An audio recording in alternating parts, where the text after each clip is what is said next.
पुरुषोत्तम मास महात्म्य कथा अध्याय 7। सूत जी बोले, हे तपोधन, आप लोगों ने जो प्रश्न किया है वही प्रश्न नारद ने नारायण से किया था।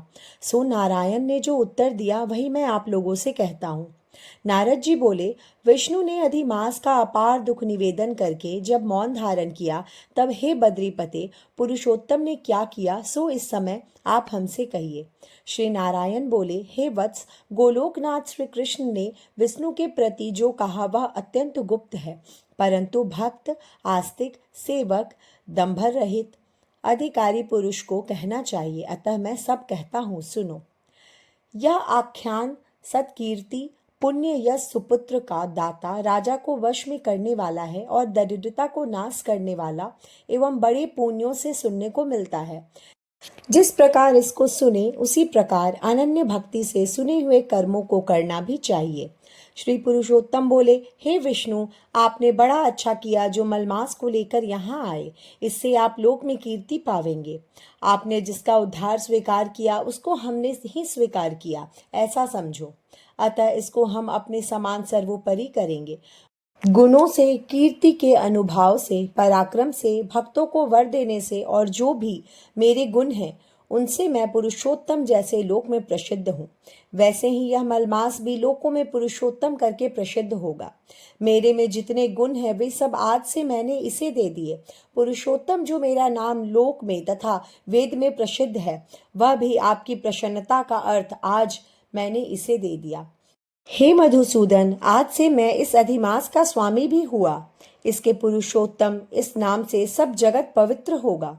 मेरी समानता पाकर यह अधिमास सब मासों का राजा होगा। यह अधिमास जगत पूज्य एवं जगत से वंदना करवाने योग्य होगा। इसकी पूजा और व्रत जो करेंगे उनके दुख और दारिद्र्य का नाश होगा। चैत्रादि सब मास सकाम है, इसको हमने निष्काम किया है। इसको हमने अपने सम्मान समस्त प्राणियों को मोक्ष देने वाला बनाया है। जो प्राणी सकाम अथवा निष्काम होकर अधिमास का पूजन करेगा वह अपने सब कर्मों को भस्म कर निश्चय मुझको प्राप्त होगा।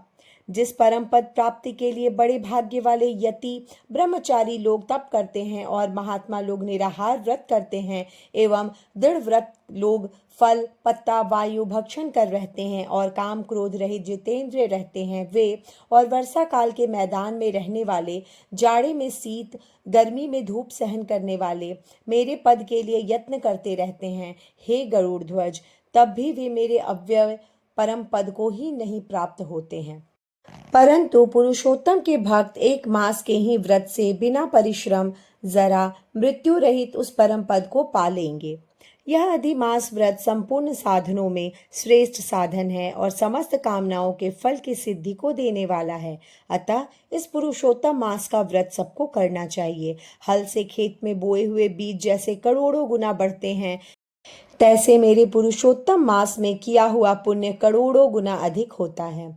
कोई चातुर्मास्यादि यज्ञ करने से स्वर्ग में जाते हैं, वह भी भोगों को भोग कर पृथ्वी पर आते हैं, परंतु जो पुरुष आदर से विधि पूर्वक अधिमास का व्रत करता है वह अपने समस्त कुल का उद्धार कर मेरे में मिल जाता है। इसमें संशय नहीं है।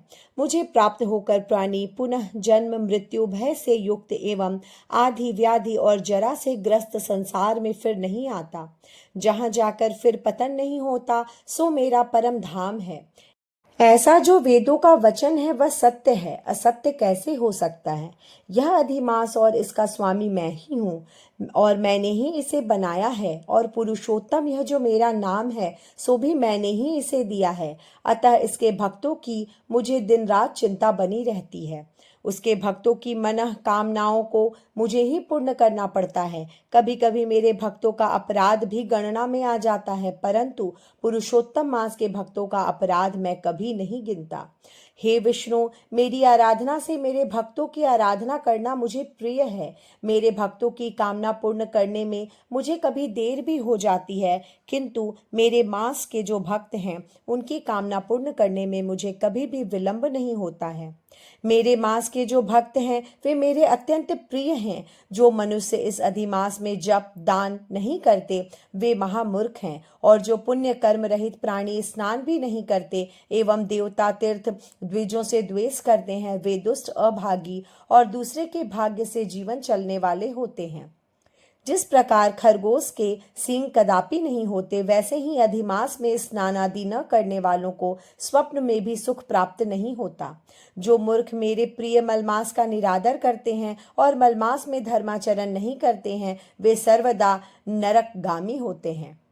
प्रति तीसरे वर्ष पुरुषोत्तम मास प्राप्त होने पर जो प्राणी धर्म नहीं करते, वे कुंभीपाक नरक में गिरते हैं और इस लोक में दुख रूप अग्नि में बैठे स्त्री, पुत्र, पौत्र आदि को से उत्पन्न बड़े भारी दुखों को भोगते हैं। जिन प्राणियों को यह मेरा पुण्यतम पुरुषोत्तम मास अज्ञान से व्यतीत हो जाए, वे प्राणी कैसे सुखों को भोग सकते हैं।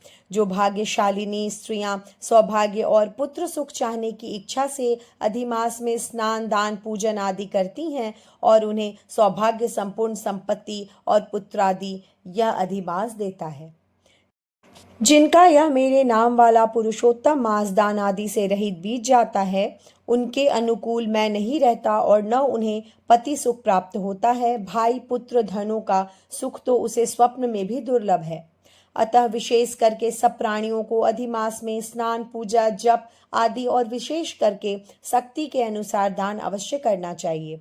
जो मनुष्य इस पुरुषोत्तम मास में भक्ति पूर्वक मेरा पूजन करते हैं, वे धन, पुत्र और अनेक सुखों को भोग कर पुनः गोलोक के वासी होते हैं। मेरी आज्ञा से सब जन मेरे अधिमास का पूजन करेंगे। मैंने सब मांसों से उत्तम मास इसे बनाया है, इसलिए अधिमास की चिंता त्याग कर हे रमापते, आप इस अतुल्यनीय पुरुषोत्तम मास को साथ लेकर अपने बैकुंठ में जाओ। श्री नारायण बोले। इस प्रकार भगवान श्री कृष्ण के मुख से रसिक वचन श्रवण कर विष्णु अत्यंत प्रसन्नता पूर्वक इस मलमास को साथ लेकर नूतन जलधर के समान श्याम भगवान श्री कृष्ण को प्रणाम कर गरुड़ पर सवार हो शीघ्र बैकुंठ के प्रति चल दिए। इस प्रकार पुरुषोत्तम मास महात्म्य का 7वां अध्याय समाप्त हुआ। जय जय श्री राधे।